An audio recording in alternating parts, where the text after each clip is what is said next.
अस्सलाम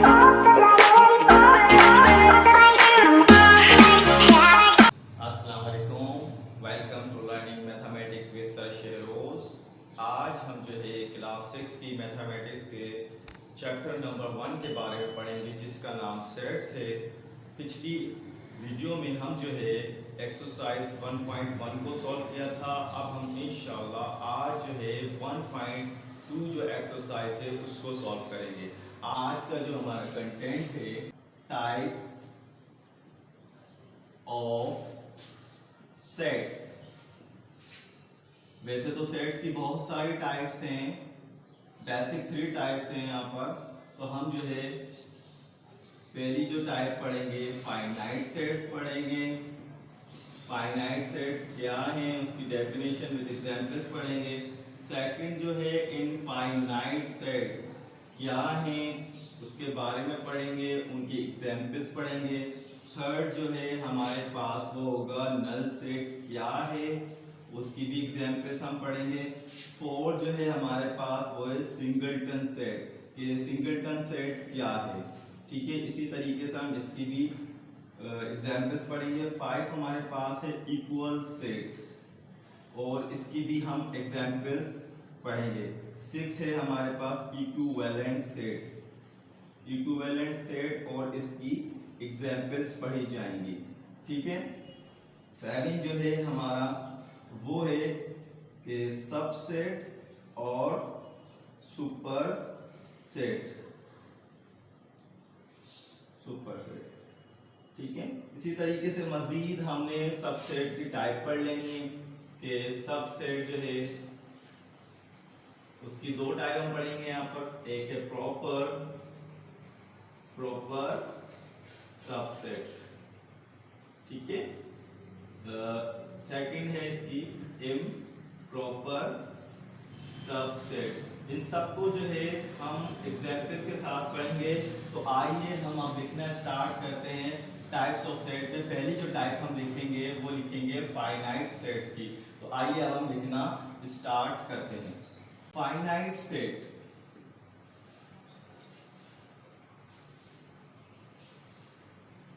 what is finite set? Finite set क्या होते हैं? फाइनाइट का मतलब है जिससे काउंट किया जा सकता हो। फाइनाइट का मतलब है रुक जाना, खत्म हो जाने वाले। फाइनाइट सेट में हमारे पास फाइनाइट नंबर होते हैं, ठीक है, जो एक लिमिट में जाके रुक जाते हैं। या हम इसको इस तरीके से भी कह सकते हैं जिससे आप काउंट कर सकें, उसे हम फाइनाइट सेट कहते हैं। जैसे for example A is equal है हमारे पास ए B C D.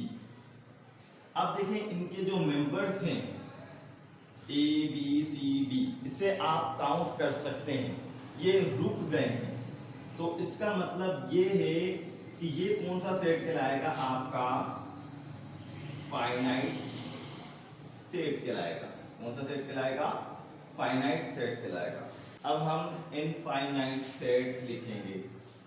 Infinite set, what is infinite sets? Infinite sets क्या होते हैं? इनफाइनाइट सेट्स का ये मतलब होता है कि चलते ही चले जाना, ना रुकने वाले, जिससे काउंटिंग करने में हमारे पास मुश्किल पेश आए। फाइनाइट में हम क्या कर रहे थे कि हमारा फाइनाइट सेट जो था वो रुक रहा था, समझ जाएंगे इसका अपोजिट है। ठीक है, फाइनाइट रुक जाने वाले, इनफाइनाइट ना रुकने वाले।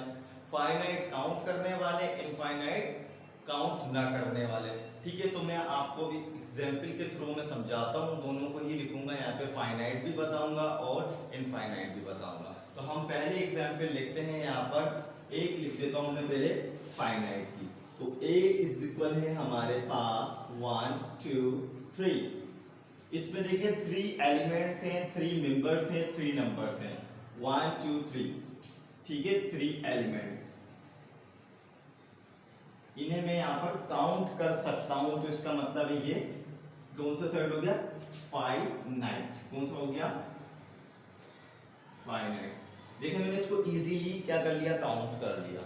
देन इसके बाद में अब जो एग्जाम्पल आपको बताने जा रहा हूं वो इनफाइनाइट की होगी। a इज इक्वल है 1 2 3 एंड सो ऑन। अब मैं यहाँ पर जो है अपने एलिमेंट्स को काउंट नहीं कर सकता। वो क्यों नहीं कर सकता, मुझे पता ही नहीं है कि ये कहाँ पर जाकर रुक रहा है। ठीक है, तो ये काउंट नहीं हो रहा है, तो मैं इस सेट को क्या कहूंगा, इनफाइनाइट सेट कहूंगा। ठीक है, ये कौन सा सेट कहलाएगा, इनफाइनाइट सेट। इस तरीके से मैं एक और एग्जांपल ले लेता हूं यहाँ पर, स्टार्स इन द यूनिवर्स। अब हमें ये नहीं पता कि हमारे कायनात में कितने स्टार्स हैं, उन्हें मैं काउंट नहीं कर सकता। ठीक है, ये हमारे पास ये एग्जांपल भी किसकी है, इनफाइनाइट सेट की। ठीक है, तो अब हम जो सेकंड सेट जो पढ़ेंगे वो होगा हमारा एम्प्टी सेट के बारे में पढ़ेंगे। एम्प्टी सेट,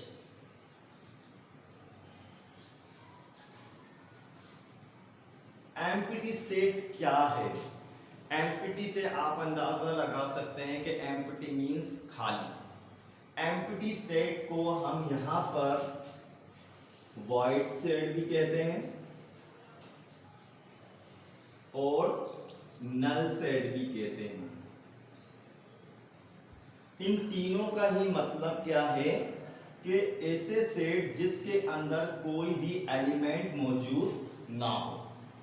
ऐसे सेट जिसमें कोई भी एलिमेंट मौजूद ना हो उसको हम एम्प्टी सेट कहते हैं, वॉइड सेट कहते हैं या नल सेट कहते हैं। इसकी एग्जांपल देखते हैं, हम किस तरीके से लिखते हैं, हम किस तरीके से रिप्रेजेंट करते हैं अपने एम्प्टी सेट को। तो आइए हम देखते हैं। a इज इक्वल है, इसको हम कर्ली ब्रैकेट से रिप्रेजेंट करते हैं और इन ब्रैकेट्स को हम खाली रखते हैं। एम्प्टी मींस मैंने आपको क्या बताया, खाली। ठीक है, तो ये खाली होगा तो इसका मतलब ये आपका है एम्प्टी सेट। और इसको शॉर्ट फॉर्म में हम किस तरीके से लिख सकते हैं, इसको हम जो है ग्रीक लेटर एक 5 उससे भी हम रिप्रेजेंट करते हैं। ठीक है, ये दोनों ही तरीके जो है इसको रिप्रेजेंट करते हैं। अगर आपके सामने इस तरीके से लिख दिया जाए, it is not empty set, ये आपका एम्प्टी सेट नहीं है। क्यों, क्योंकि इसके अंदर एक ऑलरेडी लेटर या मेंबर या नंबर जो भी कह रहे हैं वो आ चुका है। ब्रैकेट्स खाली होंगे या फिर आप इसको शॉर्ट फॉर्म में इस तरीके से लिख रहे होंगे तो इसका मतलब ये आपका एम्प्टी सेट है, यानी कि नल सेट है। तो आइए अब हम जो है सिंगलटन सेट के बारे में हम पढ़ते हैं। Singleton set, what is singleton set. Singleton set क्या है। सिंगल से आप समझ सकते हैं कि एक, सिंगल का मतलब क्या है, एक। ऐसा सेट जिसके एलिमेंट जो है सिर्फ और सिर्फ एक हो। ऐसा सेट जिसमें आपका एलिमेंट, मेंबर, नंबर एक होगा वो आपका सिंगलटन सेट होगा। ठीक है, तो आइए हम इसको एग्जांपल के थ्रू हम समझते हैं कि a इज इक्वल है आपके पास यहाँ पर इसके 1 के, कि b इज इक्वल है आपके, ये डेल्टा की साइन यूज कर रहे हैं, ये भी हमारा ग्रीक लेटर है। ठीक है, तो इसमें भी देखें एक एलिमेंट है। ठीक है, इसे आप काउंट कर सकते हैं। ठीक है, तो ये भी आपका कौन सा सेट हो गया, सिंगलटन सेट।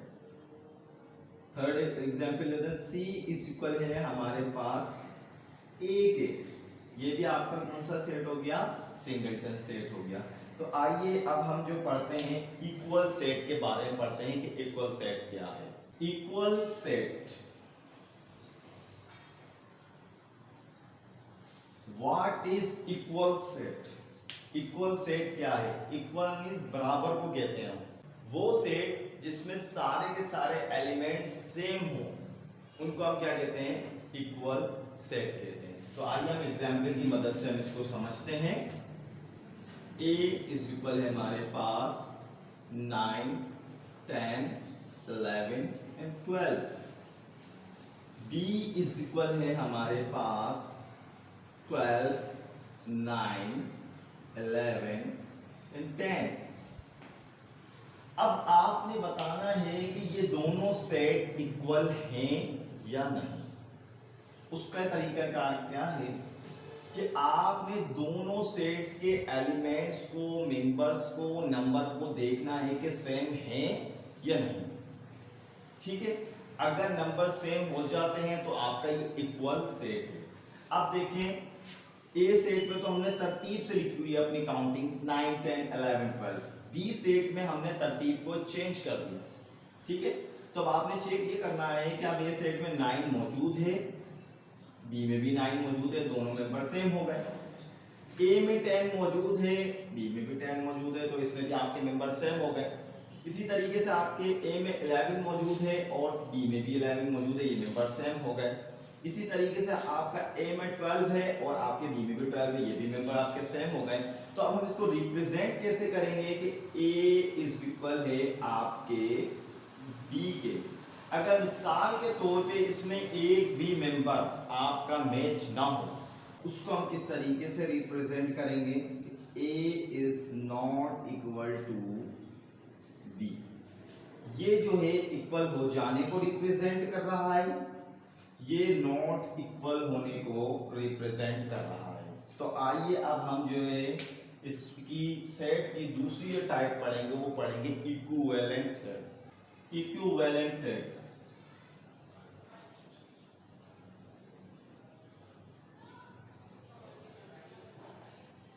अब इक्विवेलेंट सेट क्या है? अभी तो आपने कहा कि इक्वल सेट, उसमें तो हमने बराबर की बात की, इसमें भी इक्विवेलेंट देखा जाए तो ये भी एक तरीके से बराबर। लेकिन इक्वल सेट में हमने जो पढ़ा था कि उसमें एलिमेंट सेम होना चाहिए।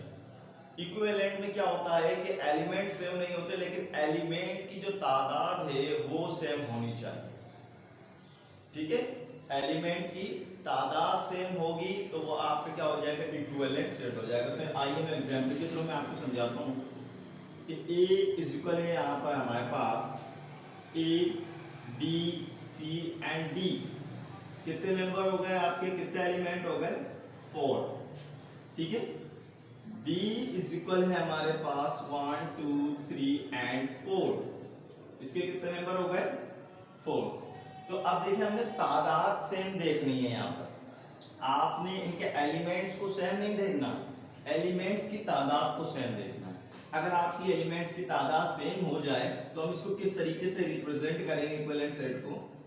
ए इक्विवेलेंट के साइन जो हम यूज करेंगे वो यहाँ पर एरो की फॉर्म में यूज करेंगे। ठीक है, ए इक्विवेलेंट बी। ठीक है, ये इक्विवेलेंट सेट के बारे में बताया। अगर नॉट इक्विवेलेंट हो जाए वो किस तरीके से बनाएंगे? अगर मिसाल के तौर पे मैं इसमें एक और मेंबर ऐड कर देता हूँ, या 4 की जगह 5 आ जाता है, तो उसको हम किस तरीके से रिप्रेजेंट करेंगे? ए, वही एरो वाली साइन, इसमें बीच में लाइन लगा देंगे, नॉट इक्विवेलेंट बी। तो ये हुई आपकी इक्विवेलेंट सेट की भी डेफिनेशन कंप्लीट विद एग्जांपल। अब हम जो पढ़ेंगे वो पढ़ेंगे सबसेट और सुपरसेट के बारे में। सबसेट और सुपर सेट। सबसेट और सुपरसेट क्या है, इसको समझने से पहले मुझे यहाँ पर दो सेट जो है वो क्या करने होंगे?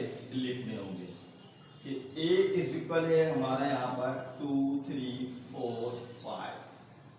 ठीक है, इसी तरीके से अब मैं यहाँ पर B सेट लिख लेता हूँ कि B इज इक्वल है हमारा यहाँ पर 2, 3, 4, 5, 7, 8। अब हम पढ़ेंगे सब सेट के बारे में। पहले तो मैंने यहाँ पर दो सेट्स यहाँ पर डिजाइन कर लिए हैं। सब सेट का मतलब ये है कि वो सेट जो सब में बड़ा सेट हो, उसके अंदर आपके सारे के सारे एलिमेंट दूसरे सेट के मौजूद हो। जैसे ए सेट है, ये बी सेट है। ए सेट में देखिए काउंटिंग कितनी है? 1। काउंट करेंगे नंबर को तो 1, 2, 3, 4। तो इसमें काउंट करें 1, 2, 3, 4, 5 और ये कितने हो गए? 6 हो गए। अब इस सेट को हम जो कहेंगे वो कहेंगे सुपर सेट। क्या कहेंगे इसको? सुपर सेट कहेंगे। ठीक है, क्यों? क्योंकि ए सेट के जितने भी एलिमेंट्स हमारे बी सेट में मौजूद हैं, तो इसका मतलब है हमारा क्या लिखा जाएगा यहाँ पर कि ए सबसेट है बी का, ए सबसेट है बी का। अब हम इसको इस तरीके से समझ सकते हैं, सबसेट का मतलब है सारे के सारे मेंबर्स का, सारे के सारे एलिमेंट्स का, सारे के सारे मेंबर्स का बड़े सेट में मौजूद होना सबसेट कहलाता है। अब इसमें जो बड़ा सेट होगा वो सुपर सेट होगा। ठीक है, तो अब मैं इसको इस तरीके से रिप्रेजेंट करूंगा कि ए सबसेट है बी का, क्योंकि बी हमारा बड़ा सेट है जिसे हमने कहा था सुपर सेट। ठीक है, और ये हमारा क्या हो गया? सबसेट हो गया। सुपर सेट को किस तरीके से वो करेंगे रिप्रेजेंट? बी सुपर सेट बनाने के लिए हम इस वाले साइन को उल्टा करके लिख देंगे, तो ये हमारा क्या हो गया? सबसेट हो गया। ये हमारा सुपर सेट होगा। ठीक है, तो सब में बड़ा जो सेट होगा वो सुपर सेट होगा। ठीक है, और हमारा जो सुपर सेट के अलावा जो दूसरा सेट है उसके सारे के सारे मेंबर आपके सुपर सेट में मौजूद होंगे, तो उसका सबसेट होगा। तो अब हम जो टाइप पढ़ेंगे सबसेट के भी हमारे पास कुछ टाइप्स हैं, दो टाइप। अब हम सबसेट के हम दो टाइप्स और हैं वो पढ़ेंगे, जो प्रॉपर है और एक इम्प्रॉपर है। तो आइए अब हम सबसे पहले जो है सबसेट्स की पहली टाइप पढ़ेंगे जिसे हम कहते हैं प्रॉपर। अब सबसेट के अंदर से हम लेंगे प्रॉपर सबसेट।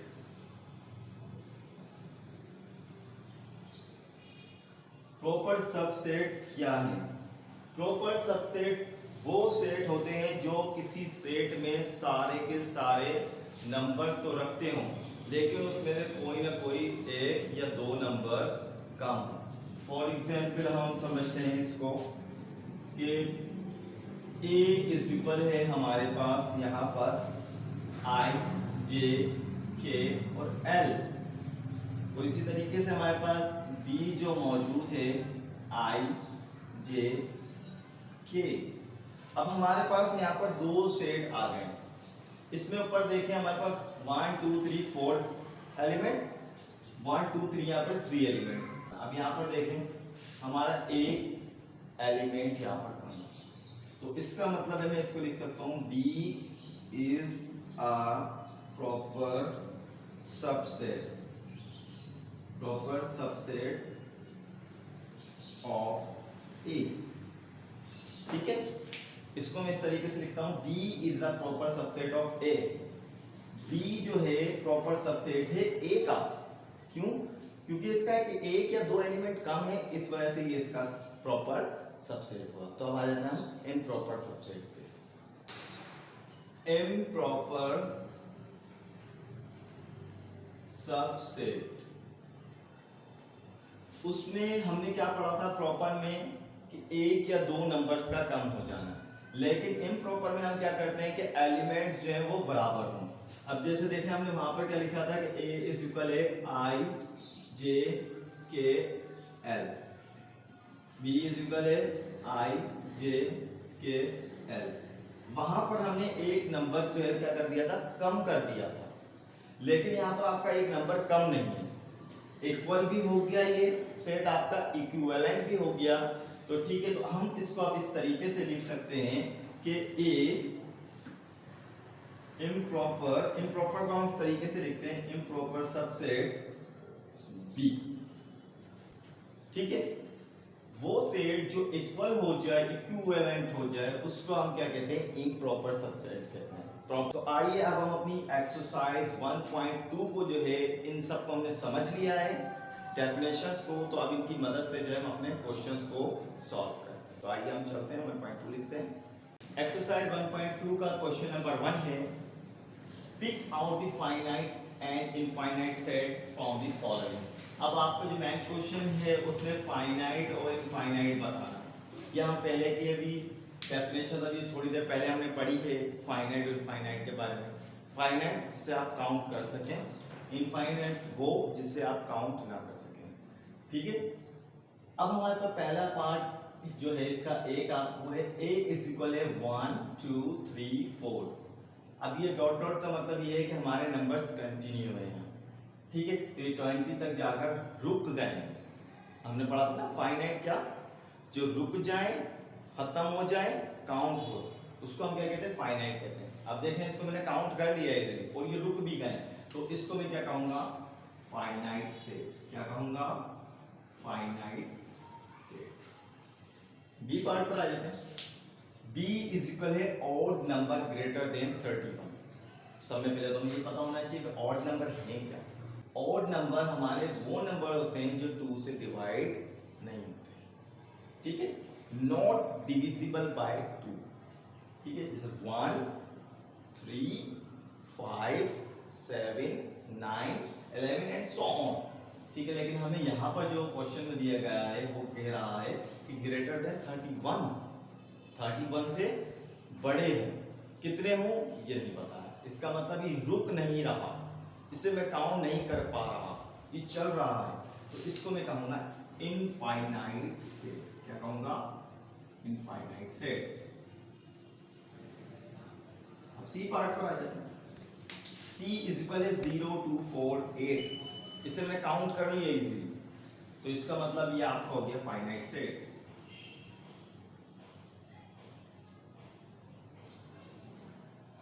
डी पार्ट पर आ जाए। D is equal multiples of 3। यहाँ पर आपका 3 का टेबल दिया गया है, कहाँ तक है ये नहीं बताया गया, ये चलता ही जा रहा है। इसका मतलब इजीली आप दे सकते हैं कि आपका कौन सा है, इनफाइनाइट सेट। ई पार्ट पर आ जाए। ई इज इक्वल है ऑल प्लैनेट्स। तमाम के तमाम प्लैनेट्स, उन्हें आप काउंट कर सकते हैं। So for example Mercury, Venus, Earth, Jupiter, Mars, Uranus, Pluto, इन सबको आप काउंट कर सकते हैं। तो इसलिए में हम कह सकते हैं कि ये क्या है, फाइनाइट सेट, ठीक है।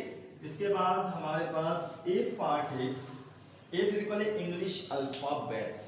इंग्लिश अल्फाबेट सबको पता होते हैं, ए टू जेड, इसे आप काउंट कर सकते हैं easily. A B C D E F G H, ये जेड तक आप काउंट कर सकते हैं। इसको हम कह देंगे, इसको भी फाइनाइट सेट। क्या कहेंगे, फाइनाइट सेट। इसी तरीके से आ जाए जी पर। G is equal fruits with seeds, फलों की बीजें, इन्हें भी आप काउंट कर सकते हैं, ठीक है। तो इसको भी मैं कह दूंगा फाइनाइट सेट, ठीक है। इसी तरीके से आ जाए एच पर। एच इज इक्वल है ऑल इवन नंबर्स, ठीक है, तमाम के तमाम इवन नंबर्स। अब ये नहीं बताया गया कि कहाँ तक इसमें कितनी तादाद है इसकी, तो अब हम क्या कहेंगे, इसको भी हम कह देंगे इनफाइनाइट नंबर। क्या लिख देंगे, इनफाइनाइट सेट कहेंगे, ठीक है। तो हमारा क्वेश्चन नंबर 1 कंप्लीट हुआ। अब इसके बाद हम जो करेंगे क्वेश्चन नंबर 2 स्टार्ट करेंगे। तो चलिए क्वेश्चन नंबर 2 स्टार्ट करते हैं। क्वेश्चन नंबर 2 है pick out the empty set from the following, ठीक है। इसमें हमें जो बताना है एम्प्टी सेट के बारे में बताना है, खाली सेट के बारे में बताना है। अभी हम डेफिनेशन में पहले पढ़ चुके हैं कि एम्प्टी सेट क्या है, ठीक है। एम्प्टी मींस खाली, ये ना होने वाली बात, ठीक है। जैसे हमारा ए पार्ट देगा set of cows with 6 legs, गायों का वो सेट जिसमें उनकी 6 टांगें, ये तो ना होने वाली बात है, ठीक है। ये हमारा एम्प्टी सेट है, ये खाली सेट है। कौन सा सेट है, एम्प्टी सेट, ठीक है। इसी तरीके से बी पार्ट पर आ जाए। Set of triangle with 3 sides. अब हमें पता है कि ट्राइंगल की 3 साइड्स होती हैं, 3 साइड होती हैं, 1 2 3।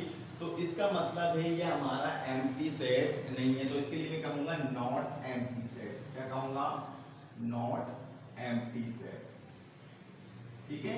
इसी तरीके से आ जाए सी पर। Set of history book. History book बहुत सारी हो सकती है, वो हम लिख सकते हैं इजीली, तो इस वजह से हम इसको कहेंगे नॉट एम्प्टी।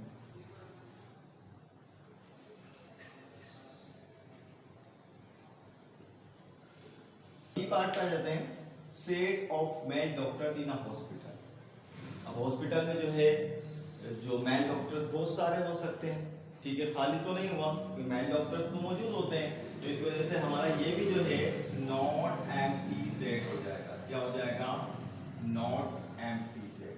ठीक है, इस तरीके से हम अपने E part set of numbers which are positive and negative both. ठीक है, अब हमें बताना है कि ये एम्प्टी सेट है या नहीं। ठीक है, नेगेटिव नंबर्स और पॉजिटिव नंबर्स कौन से हमारे, प्लस का 1, प्लस का 2, प्लस का 3, ये हमारे समझ लें पॉजिटिव नंबर है। माइनस का 1, माइनस का 2, माइनस का 3 समझ जाए हमारे कौन से नंबर है, नेगेटिव नंबर है। ठीक है, अब हमें यहाँ पे लिख के नहीं बताया है तो इसका मतलब है हमारे लिए क्या, कौन सा सेट कहलाएगा, ये एम्प्टी सेट कहलाएगा। अगर नंबर बताता है यहाँ पर तो हम कहते हैं कि नॉट एम्प्टी सेट। ठीक है, ये एम्प्टी सेट।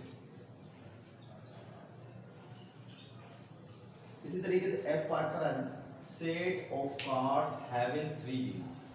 हमने तो कभी नहीं सुना कि कार के 3 व्हील्स होते हैं। ठीक है, तो इसका मतलब है हम इसको भी हम यही कहेंगे कि ये हमारे लिए क्या है, नॉट एम्प्टी सेट। क्या ये नॉट एम्प्टी। ठीक है, तो आइए हम इसको हम समझ लेते हैं एक दफा और कि काउ की जो है 6 टांगे नहीं होती, तो इस वजह से हमने इसको एम्प्टी सेट कहा। ठीक है, set of triangles with 3 sides, triangle की 3 साइड्स होती हैं। ठीक है, तो इस वजह से हमने इसको नॉट एम्प्टी सेट का 3 हम लिख सकते हैं। ठीक है, सेट ऑफ हिस्ट्री बुक्स, ये नॉट एम्प्टी क्यों लिखा, वो इसलिए लिखा है कि हमारे पास हिस्ट्री बुक बहुत सारी हैं, उनको हम लिख सकते हैं। ठीक है, सेट ऑफ मेल डॉक्टर्स, ये भी हमें पता, उनको भी हम काउंट करके लिख सकते हैं इजीली, तो इस वजह से ये भी नॉट एम्प्टी सेट हो गया। ठीक है, set of numbers which are positive and negative both, ये भी हमें बता दिया गया है कि इसमें नंबर्स हो सकते हैं, लेकिन ये नहीं बताया कि कहाँ से कहाँ तक, तो इस वजह से हमारे पास ये खाली है, तो इस वजह से इसको हम एम्प्टी सेट कहेंगे। ठीक है, इसी तरीके set of cars having 3 wheels, 3 wheels की हमने कोई कार नहीं सुनी, तो हमारे पास इट इज नॉट एम्प्टी। तो अब हम करेंगे क्वेश्चन नंबर 3। क्वेश्चन नंबर 3 है, which of the following pair of sets are equal. अभी हम डेफिनेशन में इक्वल सेट के बारे में हमने पढ़ा था कि इक्वल सेट क्या है। ठीक है, उसमें हमारे एलिमेंट्स के सेम होने के बारे में पढ़ा गया था, तो इसी तरीके से उसकी मदद से हम जो है इन पार्ट्स हम सॉल्व करेंगे। हमारा ए पार्ट है 6, 9, 12 एंड 15, फिर उसका जो सेकंड सेट दिए गए उसमें 12, 9, 15 एंड 6। अब हमें ये बताना है कि इक्वल सेट है या नहीं।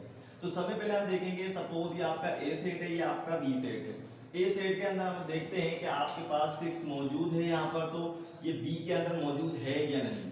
तो अगर देखा जाए ये बी में मौजूद है। अब हमारे ए सेट में 9 मौजूद है यहाँ पर, तो हमें वहां देखना है कि यहाँ पर 9 मौजूद है या बी सेट में हमारे पास 9 मौजूद है। ठीक है, इसी तरीके से 12 को चेक करना है, यहाँ पर 12 मौजूद है तो आपका यहाँ पर भी मौजूद होना लाजमी है। ठीक है, इसी तरीके से यहाँ पे 15 मौजूद है, तो यहाँ पर भी जो है आपका 15 होना लाजमी है। अगर अब देखा जाए तो यहाँ पर आपके वो सारे के सारे एलिमेंट्स मौजूद हैं दोनों सेट्स में, तो इसको जो है मैं लिख सकता हूँ यहाँ पर कि कौन सा सेट है आपका इक्वल सेट। तो आप जो है ये फेयर बुक में लिखने के लिए आप इसके आंसर देख सकते हैं कि किस तरीके से लिखा गया है, इसलिए मैं अंडरलाइन करता जा रहा हूँ।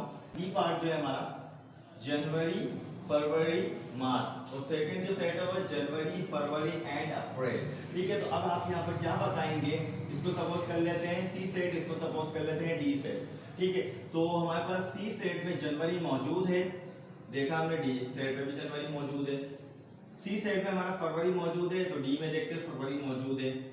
यहाँ पर जो है हमारे सी सेट में मार्च मौजूद है, लेकिन वहां पर हमारा मार्च मौजूद नहीं है, वहां पर अप्रैल मौजूद है। तो आप क्या करेंगे, अब आप इसको कहेंगे कि नॉट इक्वल, क्या कहेंगे, ये आपका इक्वल सेट नहीं है।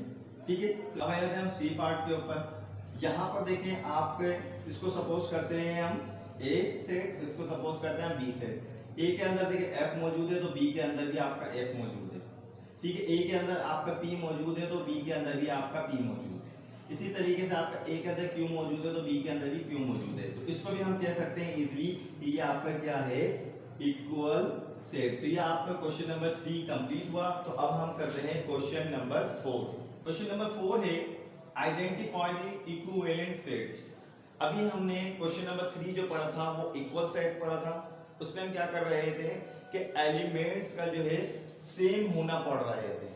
ठीक है, वहां पर क्या पढ़ रहे थे, एलिमेंट्स का सेम होना, और यहाँ पर जो है एलिमेंट की क्या पढ़ेंगे, तादाद के बारे में पढ़ेंगे, इनकी तादाद सेम है या नहीं। एक जैसे एलिमेंट्स की बात नहीं करेंगे, यहाँ पर जो है सिर्फ और सिर्फ तादाद की बात करेंगे। तो चलिए हम ए पार्ट को हम सॉल्व करते हैं, देखते हैं क्या ये इसमें हमारे पास, इसको सपोज करते हैं ए सेट है आपका और ये आपका बी सेट है, ठीक है। तो ए सेट में आपके पास जो है नंबर ऑफ एलिमेंट कितने हैं 1 2 3 4। अगर बी सेट में देखा जाए तो नंबर ऑफ एलिमेंट कितने हैं आपके 1 2 3 4। अब ये दोनों के दोनों एलिमेंट जो है, दोनों के दोनों सेट्स के जो एलिमेंट जो है वो इक्वल आ रहे हैं, 4 4 आ रहे हैं। तो इसका मतलब आपका ये जो सेट होगा वो क्या कहलाएगा, इक्विवेलेंट कहलाएगा। कौन सा सेट कहलाएगा, इक्विवेलेंट कहलाएगा, ठीक है। इसी तरीके से अब आप इस पर आ जाएं बी पार्ट पर, ठीक है। आप यहाँ पे एलिमेंट देखते हैं कितने हैं 1 2 3, यहाँ पे एलिमेंट कितने हैं 1 2 3। दोनों के अगर एलिमेंट देखा जाए दोनों में आपके एलिमेंट्स 3 3 आ रहे हैं, इजीली आपने काउंट कर लिया यहाँ पर। तो ये भी आपके लिए क्या हो जाएगा, इक्विवेलेंट सेट कहलाएगा, ठीक है। इसी तरीके से सी पार्ट पर जाए numbers greater than 1 and less than 5। और दूसरा सेट है उसमें क्या, बुक पेंसिल एंड ट्रेजर। अब यहाँ पर कह रहा है ग्रेटर देन 1, ग्रेटर देन 1 के बाद अगर देखा जाए 2 और लेस देन कह रहा है 5, 2 के बाद 3 आ जाता है, 3 के बाद 4 आ जाता है। तो यहाँ पर आपके नंबर देखा जाए तो कितने हो गए, 3 हो गए, ठीक है। यहाँ पर नंबर ऑफ एलिमेंट देखा जाए तो कितने होगा 1 2 और ये 3 हो गए। तो 3 3 यहाँ पर दोनों के दोनों एलिमेंट्स हो गए दोनों सेट्स में। तो अब हम इसको हम कह सकते हैं इक्विवेलेंट, क्या कहेंगे, इक्विवेलेंट, ठीक है। तो ये आपका क्वेश्चन नंबर 4 भी आपका कंप्लीट हुआ। तो अब हम जो है कंटिन्यू करते हैं क्वेश्चन नंबर 5। क्वेश्चन नंबर 5 है लेट x इक्वल है 9 10 11 12 13 14 15 16। ये डॉट डॉट जो है यहाँ पर जो है हमारे 17 18 19 भी मौजूद है। तो ये 20 तक हमें जो है x सेट दिया गया है। which one of the following are subset of x। हमें जो है x में से जो है सबसेट मालूम करने हैं, हमें नीचे बताए गए हैं, वो मैं आगे बताऊंगा। Right the descriptive subset in tabular form. आपको जो सेट दिया गया है वो डिस्क्रिप्टिव फॉर्म में दिया गया, उसको आपने टैबुलर फॉर्म में भी लिखना है, ठीक है। तो सबसे पहले हम जो है ये देखेंगे। अब आपके पास ये सेट जो है कौन सा कहलाएगा, सुपर सेट कहलाएगा। और ये वाला जो सेट होगा इसका जो है सबसेट बनाना है, किसमें से, सुपर सेट के अंदर से। यह हम पहले जो है डेफिनेशंस में पढ़ चुके हैं। जो बड़ा सेट होता है आपको वो सुपर सेट होता है, और जो छोटा सेट जो उसके अंदर होता है वो आपका क्या होता है, सबसेट होता है। तो सबसे पहले मैं यहाँ पर सॉल्यूशन लिखूंगा। सॉल्यूशन में मैं पहले अपना सुपर सेट यहाँ पर लिखूंगा। x इज इक्वल है 9 10 11 12 13 14 15 16। अब डॉट डॉट की जगह में 17 18 19 और ये 20। ये मेरा हो गया सुपर सेट जो x था मैंने ये उतार लिया। अब ए सेट जो है डिस्क्रिप्टिव फॉर्म में लिखा हुआ है, तो इन्होंने कहा कि टैबुलर फॉर्म में लिखना है आपने। तो मैं अब अपने ए सेट को उतारूंगा यहाँ पर 12 12 के बाद 13 14 15 एंड 16, 17 में नहीं उतारूंगा। अब आपने देखना है ये यहाँ पर 12 यहाँ पर भी मौजूद है, यहाँ पर भी मौजूद है, 13 यहाँ पर भी मौजूद है, 13 यहाँ पर भी मौजूद है, 14 यहाँ पर भी मौजूद है, 14 यहाँ पर भी मौजूद है, 15 यहाँ पर भी मौजूद है तो 15 यहाँ पर भी मौजूद है, 16 यहाँ पर भी मौजूद है तो 16 यहाँ पर भी मौजूद है। तो अब मैं जो इसका आंसर लिखूंगा वो ये लिखूंगा ए सबसेट है x का, ठीक है। मैंने x में से सबसेट निकाला, ठीक है। तो अपने वाले ए वाले जो मेरे पास दिया गया था set of number between 11 and 17, तो मैंने अपने इस नंबर को पहले टेबुलर फॉर्म में लिखा। टेबुलर फॉर्म में लिखने के बाद जो है अपना जो मेरा सुपर सेट था उसमें से मैंने निकाला, तो हमारा ये आंसर आ गया ए सबसेट है x का। तो यही इसका आंसर है। अब मैं एक एक करके अपने तमाम के तमाम क्वेश्चन को सॉल्व करूंगा, ठीक है। तो अब इसका जो सेकंड पार्ट है अब हम उसको करते हैं। आइए अब हम क्वेश्चन नंबर 5 के सेकंड पार्ट को करते हैं। Set of numbers greater than 13 and less than 19। Book के अंदर मिस प्रिंटिंग हो चुकी है, यहाँ पर 19 की जगह 9 दिया गया है, तो इस वजह से हम यहाँ पर जो है इसको 9 की जगह 19 करके इसको सॉल्व करेंगे।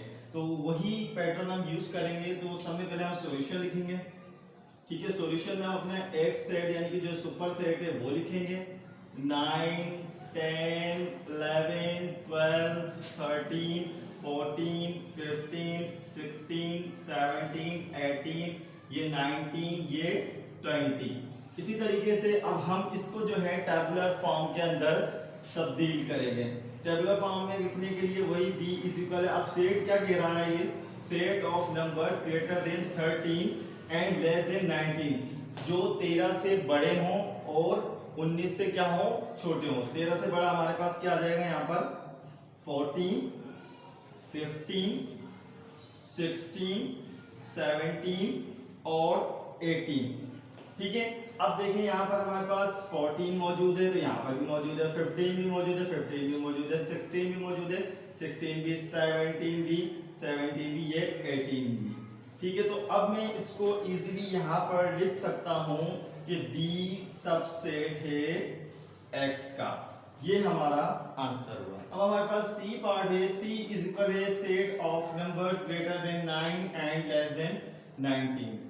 वही पैटर्न हम यूज करेंगे कि समय पहले हम सॉल्यूशन लिखेंगे, सॉल्यूशन के बाद हम अपना x वाला सेट उतार लेंगे यहाँ पे 9, 10, 11, 12, 13, 14, 15, 16, 17, 18, 19 और ये 20। इसी तरीके से अब आप उतार लेंगे अपने C वाले सेट को टैबुलर फॉर्म में। अब ये कह रहा है कि ग्रेटर देन 9 से बड़े हों, लेस देन 19 और 19 से क्या हो, छोटे हो। तो अब हम इसको यहाँ पर लिखते हैं 9 से बड़ा हमारे पास क्या आएगा 10, 11, 12, 13, 14, 15, 16, 17, 18। ठीक है, अब आप देखें यहाँ पर ये मेंबर मौजूद हैं या नहीं। 10 भी मौजूद है, 10 भी मौजूद है, 11 भी मौजूद है, 11 भी, 12, 12, 13, 13, 14, 14, 15, 15, 16, 16, 17, 17, 18 और 18। तो अब हम इसको इस तरीके से लिख सकते हैं कि C जो है सबसेट है किसका, X का। तो ये भी इसका आंसर हुआ। तो अब हमारे पास D पार्ट है। D is equal set of perfect square of 3, 4 and 5। ठीक है, तो अब आप क्या करेंगे, वही सॉल्यूशन x का सेट उतार लिया पहले हमने यहाँ पर 9, 10, 11, 12, 13, 14, 15, 16, 17, 18, 19 और ये 20। इसी तरीके से अब आप अपने D वाले सेट को उतारेंगे टेबुलर फॉर्म में। ये कह रहा है परफेक्ट स्क्वायर। परफेक्ट स्क्वायर मैं एग्जांपल यहाँ लिख देता हूँ कि अगर आप 3 को 3 से मल्टीप्लाई करें, 3 3 9, ये इसका परफेक्ट स्क्वायर है। 4 को कराएं 4 मल्टीप्लाई बाय 4 इक्वल टू 16, ये इसका परफेक्ट स्क्वायर है 4 का। 5 को अगर 5 से मल्टीप्लाई करें 5 5 25, 5 का परफेक्ट स्क्वायर क्या आएगा 25। इसको हम टेबुलर फॉर्म में लिख लेते हैं 9, 16 देन 25। अब ये देखें 9 इसमें मौजूद है, 9 इसमें मौजूद है, 16 इसमें मौजूद है, 16 इसमें मौजूद है। देखा जाए यहाँ पे 25 वहां पर मौजूद नहीं है, तो मैं इसको क्या कहूंगा, D not a subset of X। ये इसका आंसर हुआ। अब हम आगे वाले पार्ट पर चलते हैं। क्वेश्चन नंबर 5 का लास्ट पार्ट है is equal to set of numbers between 1 and 10। जिस तरीके से हमने पार्ट 1 किया था इसका A वाला, इसी तरीके से हम E पार्ट को भी सॉल्व करेंगे। सबसे पहले वही सॉल्यूशन X सेट उतारेंगे जो कि हमारा सुपर सेट है 9, 10, 11, 12, 13, 14, 15, 16, 17, 18, 19 और ये 20। ठीक है, अब हम अपने E सेट को उतार लेंगे। बिटवीन में मैंने आपको कहा था कि जो नंबर आपके लिखे हुए होते हैं उन नंबर्स को नहीं लिखते। तो अब आगे क्या होगा, 1 से आगे 2, 3, 4, 5, 6, 7, 8, ये 9, 10 हम नहीं लिखेंगे। इसका मतलब ये है कि इसमें कोई भी आपका मेंबर नहीं मिल रहा सिवाय 9 के। तो अब हम क्या कर देंगे यहाँ पर कि E not a subset of X। ये आपका आंसर हुआ। क्वेश्चन नंबर 5 भी आपका कंप्लीट होता है। अब हम मजीद क्वेश्चन नंबर 6 के बारे में हम पढ़ते हैं। क्वेश्चन नंबर 6 है इफ A इज इक्वल है 1, 2, 3, 4, 5, 6, 7, 8, 9, 10, B सेट इज इक्वल है 8, 9, 10 and C set is equal है 3, 4, 5। Then identify the true and false statement. आपको कुछ स्टेटमेंट्स दी गई हैं, आपको आइडेंटिफाई करना है कि वो स्टेटमेंट ट्रू है या फॉल्स है। ठीक है, पहला स्टेटमेंट हम पढ़ रहे हैं कि A सबसेट है B का। बताएं कि ये ट्रू है या फॉल्स है। तो सबसे पहले हम देखते हैं आपके पास A सेट जो है वो छोटा है या बड़ा है, या B सेट छोटा है या बड़ा है। आपको पता है कि सुपर सेट कहते हैं हम बड़े सेट को और सबसेट कहते हैं हम छोटे सेट को। अब यहाँ पर बताया जा रहा है कि ए सबसेट है बी का, तो इसका मतलब है कि बी सेट आपका छोटा होना चाहिए, उसके मेंबर्स कम होने चाहिए। तो हम यहाँ पे काउंट कर लेते हैं। अगर ए सेट देखा जाए 1 2 3 4 5 10 तक 10 एलिमेंट्स है। अगर बी सेट देखा जाए तो वहाँ पर 3 एलिमेंट्स हैं। तो अब आपका ये सबसेट हो गया, ये आपका सुपर सेट हो गया। तो इसी तरीके से ये कह रहा है कि ए सबसेट है बी का, तो ये तो रॉन्ग आंसर हो गया, यानी कि ये हमारे लिए क्या है, ये फॉल्स लिखेंगे हम यहाँ पर, ये ट्रू नहीं है, देखिए फॉल्स। इसी तरीके से बी पार्ट पर आ जाए, सी सबसेट है ए का। अभी हम कह रहे थे कि ए सबसेट है बी का, यहाँ पर सी सबसेट हो रहा है ए का। वही पैटर्न यूज करेंगे हम जो हम पहले यूज करते हुए आए थे। पहले देखेंगे कौन सा सेट इसमें बड़ा है हमारा। जो बड़ा सेट होगा वो सुपर सेट होगा और जो छोटा होगा हमारा सबसेट होगा। तो हम देखते हैं ए के एलिमेंट हमारे 10 है, सी के एलिमेंट हमारे 3 है। तो इसका मतलब है सी सबसेट ए का, तो ये हमारा क्या हो गया, ये ट्रू आंसर हो गया इसका। ठीक है, इसके बाद आ जाते हैं हम सी पर। सी कह रहा है कि क्या बताएं कि 6 जो है बिलोंग करता है ए से या नहीं। 6 जो है ए के अंदर मौजूद है या नहीं। अगर मौजूद होगा तो हम लिख देंगे ट्रू। हम देखते हैं यहाँ पर ए के अंदर 6 मौजूद है, तो इसका मतलब ये क्या है, ये ट्रू है इसका आंसर। ठीक है, इसी तरीके से उसका आ जाए डी पार्ट पे। B and C are equivalent set. Equivalent sets हमने पढ़े थे। ठीक है, तो अब बी सेट और सी सेट देखेंगे। बी के अंदर भी आपके 3 एलिमेंट्स हैं और सी के अंदर भी आपके 3 एलिमेंट्स हैं, तो इसका मतलब है ये ट्रू है इसका आंसर भी। ठीक है, इसके बाद हम आ जाते हैं अपने ई पार्ट पर। ये कह रहे हैं कि बताएं कि बी इज इक्वल है सी के। तो हम देखते हैं कि एलिमेंट सेम आ रहे हैं या नहीं। अगर सेम आएंगे तो हम कह देंगे इक्वल सेट है। अगर एलिमेंट हमारे सेम नहीं आए तो हम कह देंगे कि फॉल्स। अगर देखा यहाँ पर 8 9 10 है, यहाँ पे 3 4 5 है, तो इसका मतलब है ये आपका ट्रू नहीं, ये क्या है, फॉल्स है। ठीक है, इसी तरीके से अब आ जाते हैं एफ पार्ट पर। ए इज इक्वल है एन इनफाइनाइट सेट। बताएं कि ए इनफाइनाइट सेट है। इनफाइनाइट अभी आपने पढ़ा था, उसमें क्या बताया गया था कि इनफाइनाइट सेट जो होते हैं जिसे हम काउंट ना कर सकें, जो रुकते ना हो, खत्म ना होते हो। लेकिन ये तो हमारा सेट रुक गया है, तो इसका मतलब ये है यहाँ पर उन्होंने फॉल्स स्टेटमेंट दी है हमें। ठीक है, इसी तरीके से आप आ जाएं, ए सुपर सेट है सी का। अब आपने देखना है कि सी के मुकाबले में आपका ए सेट जो है बड़ा होना चाहिए। तो हम देखते हैं यहाँ पर ए के जो है एलिमेंट्स हैं वो है 10 एलिमेंट्स और सी के जो है कितने एलिमेंट है, सिर्फ और सिर्फ 3 एलिमेंट्स है। तो इसका मतलब ए बड़ा है तो सुपर सेट है, तो ये स्टेटमेंट आपकी क्या हो जाएगी, ट्रू हो जाएगी। ठीक है, इसके बाद हम आ जाते हैं एच पर। B is a finite set. आप कह रहे हैं कि बी जो है फाइनाइट सेट है। फाइनाइट वो जो क्या कहते हैं जिसे आप काउंट कर सकें। ठीक है, तो आप देखते हैं काउंट करते हैं 1 2 3 मैंने एलिमेंट्स इसके काउंट कर लिए, तो इसका मतलब ये स्टेटमेंट आपकी क्या है, ये ट्रू है। तो आपका ये क्वेश्चन नंबर 6 भी कंप्लीट हुआ। अब हम लास्ट क्वेश्चन करेंगे इस एक्सरसाइज का 1.2 का, वो है क्वेश्चन नंबर 7। तो आइए हम क्वेश्चन नंबर 7 करते हैं। क्वेश्चन नंबर 7 है fill in the blanks with belongs to, does not belongs to, subset and super subset। ये हमारा अब लास्ट क्वेश्चन है, क्वेश्चन नंबर 7। आपको कुछ फिल इन द ब्लैंक दी गई है, कुछ सेट दिए गए। ए सेट दिया है A B C D E, and B set जो हमें दिए गए वो सी एंड डी। कुछ हमें सैंपल्स बताए गए हैं यहाँ पर, ये मैं लिख देता हूँ। इससे हम कहते हैं बिलोंग्स टू। क्या कहते हैं, बिलोंग्स टू। और इसको हम कहते हैं डज नॉट बिलोंग्स टू।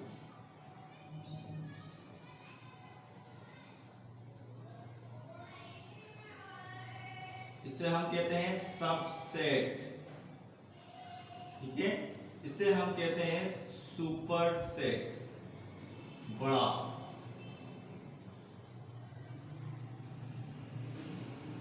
ठीक है, इसी तरीके से अब हम आगे बढ़ते हैं। Belongs to. बिलोंग्स टू का मतलब है ताल्लुक रखता है या मौजूद है। डज नॉट बिलोंग्स टू का मतलब है कि मौजूद नहीं है। सबसेट यानी कि जो छोटा सेट होगा, सुपर सेट यानी कि उसमें सब में बड़ा सेट होगा। तो अब आइए हम फिल इन द ब्लैंक्स को सॉल्व करते हैं। अब कह रहे हैं कि A fill in the blanks B, A and B लिख दिया गया है यहाँ पर। तो अब आपने बताना है कि ए सुपर सेट है या नहीं। अगर देखा जाए ए बड़ा है या नहीं, तो मैं इसको कह सकता हूँ इजीली कि ए सुपर सेट है बी का। ठीक है। अब यहाँ पे हमारे पास स्मॉल सी दिया गया है और कैपिटल लेटर दिया गया है, इसका मतलब ये एलिमेंट है, ये हमारा क्या है, सेट को रिप्रेजेंट कर रहा है कैपिटल लेटर से। हम पहले की क्लासेस में पढ़ चुके हैं। तो इसका मतलब सी बिलोंग्स करता है किससे, हमारे ए सेट से, तो मैं इसको बिलोंग्स टू का साइन लगाऊंगा। अब यहाँ पर दिया गया है बी सेट और ए सेट दिया गया है। बी सेट पहले दे दिया गया है, ये छोटा सेट है और ये बड़ा सेट है, ये सुपर सेट है। तो अब मैं कह सकता हूँ कि बी क्या है, हमारा सबसेट है ए का, क्या है, सबसेट है ए का। इसी तरीके से अब यहाँ पर हमारे पास जो लास्ट जो दिया गया है कि कह रहा है कि स्मॉल लेटर है, यानी कि ये एलिमेंट है और ये हमारा सेट है। तो ये पूछ रहा है कि बताएं कि आपका ये ए जो है बी सेट से बिलोंग करता है या नहीं। ये बिलोंग नहीं कर रहा है क्योंकि इसमें मौजूद नहीं है, तो मैं इधर क्या लिखूंगा, डज नॉट बिलोंग्स टू। ठीक है, अब देखें आपके चारों के चारों सिंबल्स इसमें यूज हो चुके हैं। सुपर सेट क्यों लगाया मैंने यहाँ पर, क्योंकि आपका ए सेट पहले लिखा गया है, ये बड़ा सेट है। ठीक है, मैंने इधर बिलोंग्स टू क्यों लगाया, क्योंकि मेरा एलिमेंट पहले यहाँ पर मौजूद है स्मॉल लेटर में, तो इधर बिलोंग्स टू लगाया। इधर सबसेट क्यों लगाया मैंने, क्योंकि मैंने पहले जो वैल्यू लिखी है अपने सेट की लिखी है, तो इसका मतलब ये सबसेट है। लास्ट में आ जाए हमारा बी पार्ट पर, तो उसमें स्मॉल लेटर हमारा एलिमेंट है, तो इस वजह से मैंने यहाँ पर बिलोंग्स टू इस्तेमाल किया। तो व्यूअर्स, हमने एक्सरसाइज 1.1 1.2 हमने दोनों की दोनों डेफिनेशन विद एग्जांपल के साथ हमने सॉल्व किए। अगर आपको कोई भी प्रॉब्लम हो तो आप हमें कमेंट सेक्शन में कमेंट करके बता सकते हैं। अल्लाह हाफिज।